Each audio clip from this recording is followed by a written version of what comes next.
नमस्कार मंडळी, ही मूर्ती बघताय ना, ही मूर्ती आहे आमच्या शॉपमधील. आज सकाळी मी जेव्हा शॉप लवटून काढायला खाली आले तर मला या मूर्तीवरती धूळ दिसली. म्हणलं मूर्ती स्वच्छ पण क्लीन पण करूया आणि तुम्हाला दाखवूया देखील. तर तुम्हाला कशी वाटली मला नक्की सांगा. वरती आली आणि सकाळी नाश्त्याची तयारी चालू केली, कारण की यांना पाहिजे होते पोहे. माझा उपवास असल्यामुळे यांना पोहे करून दिले.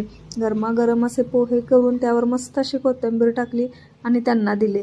त्याच्यानंतर मला जायचं होतं, आम्हाला एक सप्लिमेंटची ऑर्डर आली होती, त्यामुळे आम्हाला जायचं होतं. तर नेमकं आम्हाला बापटक्यांच्या तिथे जायचं होतं. तर तुम्ही बघू शकता तिथे गणपतीचं काम चालू आहे. त्याच्यानंतर देवाला देखील गेले.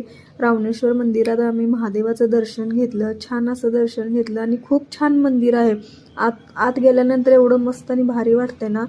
घरी आले, संध्याकाळी जेवणाची तयारी केली.